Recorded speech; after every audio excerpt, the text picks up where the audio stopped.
Hey guys, today I'm here to show you and demonstrate this simple solar battery generator. This is unsoldered version. Well, this system is running on 12 volts using lithium-ion batteries and a solar charge controller which is specifically used and suited for charging lithium-ion batteries. Um, but before anything else, I want to say shout out to the whole SPP community. You guys are rocking cool, so keep on charging. Alright, going back, this generator consists of the following. First, we have PVC pipes. We have three of them.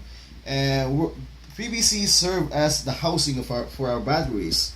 And inside of PVC is our 18650 rechargeable batteries connected in series. So let me just go back up and show you exactly how we have that wired up. So we got here a rubber boot cover, okay, and inside that is, let me just tilt this for a while so I could show you that inside our PVC pipe housing casing is the three lithium-ion batteries 18650, which were salvaged from old Dell laptop batteries. So they are connected in series. Okay, and we got here a positive and a negative, kind of like just to label it out so we could easily connect our batteries whenever we need to. Okay, so they are housed and they are protected by a rubber boot cover. Alright, once again, each battery, the 18650 battery, is rated as 3000 milliamp hour, or in other words, a 3 amp hour. And they have a nominal voltage of 3.7, and when fully charged they can go as high as 4.2. So now right now like I've said, I have put them in series and we have wired them in parallel as well.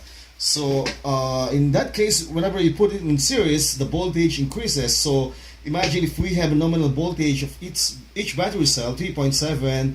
If you put them in series, we have three of them running in series. That will give us a total of 11.1 volts, which is just suited for a 12 volt system. And now we wire them in parallel as well. So once we wired in parallel, the voltage stays but the amperage increases. So like I've said, each battery cell is rated as 3000 milliamp hour or 3 amp hour. So if you wire them together, voltage stays at roughly around 11.1 nominal voltage at 12.6 fully charged, and the amperage increases. So we get three of them, so that equates to a total of 9000 milliamp hour or 9 Ah battery capacity.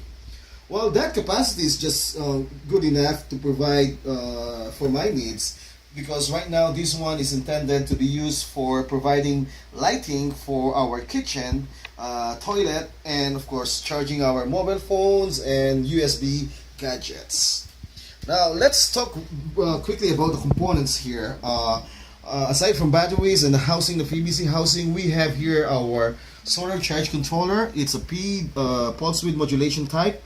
And this one here is, like I've said earlier, this is suited for charging lithium-ion batteries. So it's rated as 6 to 12 volts, and it has a rated of 3 amp capacity, charging capacity.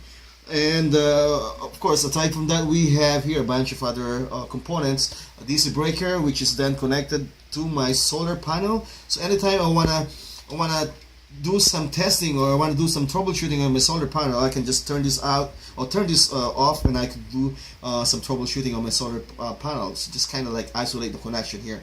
And this switch right here is actually a quick disconnect between my batteries and my solar charge controller. And the other one here is a fuse with a 4 amp fuse. Let me just go check this out here real quick. So it has a 4 amp fuse here, which is just kind of like safety insurance between my battery and my load. So that's the maximum amp that I can run here for my loads, 4 amps. Alright, so let's now have a quick demonstration here. First, let's power this on. By the way, I have here a voltmeter which is connected directly to the battery, so all the while this is totally on, and this is the current voltage here at the 12.5. So now what I'm gonna do here is I'm gonna engage this switch here so that my battery will be connected to my solar charge controller, and in return this should be powering, or the battery should be powering my solar charge controller. So let's do it.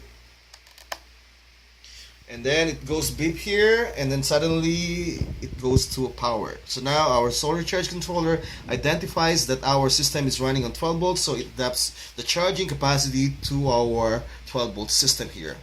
Now another thing I want to do here now is I want to connect some devices here, so we could verify the functionality. This is a quick disconnect here for my load. So what I'm going to do now is I'm going to connect a 12 volt cigarette plug here. Okay, so I got here color coded label here, right here for my positive, and I got here the black wire that goes to my negative.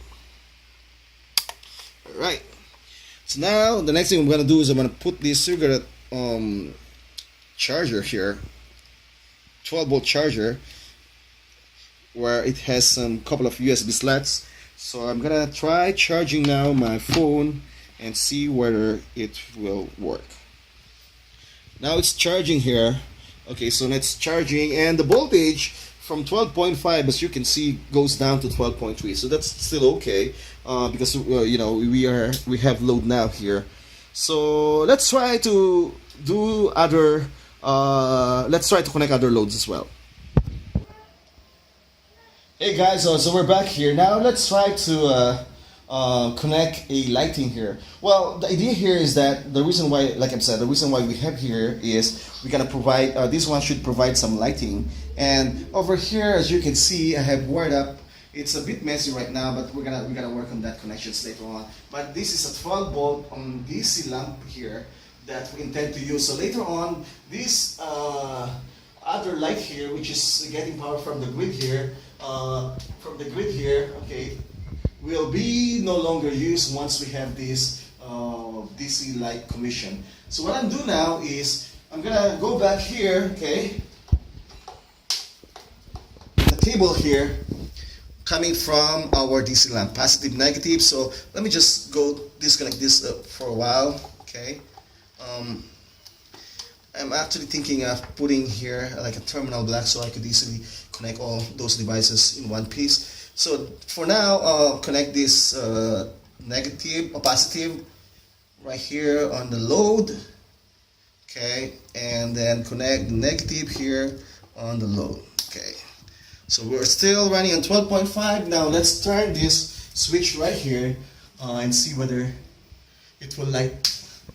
Alright, so now it's on now, so I could probably turn this, and we will no longer be using this for now because we have this powered by a solar battery generator. So as you can see, the voltage for while this load or this DC lamp is on. So I think is good enough for now. And let's see how this solar battery generator is now being charged by a solar panel. Hey guys, welcome back. So now I'm going to show you how this is being charged and how the battery is being charged by a solar panel. So this is actually a connection that comes from a solar panel, and we have here our 20-watt solar panel right here, okay, and it has a connection over here all the way up here with a quick disconnect. This quick disconnect here is connected to the solar charge controller on the panel side, but one of the cable goes to this DC breaker. So again, this serves as so I can easily, you know, make a disconnect whenever I need to do some troubleshooting on my panel or doing some parameter checking. So I'm gonna do and connect. I'm gonna connect this now on. Okay, this one here should light on. And the reason why this is not lighting up is because our breaker is still off. So I'm gonna turn this on now and observe how this is being charged. So now what's going on here is that the solar panel now is charging our battery here, and that should be good enough to continuously charge our batteries and as we use it every day. So if you guys are asking about the cost, again, this is an unsoldered version. I don't have any BMS. I don't have those other components. I don't use any soldering here. I don't have a soldering base, as well as those other sophisticated devices. So roughly the cost of this setup here roughly is less than $15. So it's roughly around $12 to $15 altogether. So yeah, so that's is a solar battery generator. So if you guys have any questions, let me know, and thanks for watching.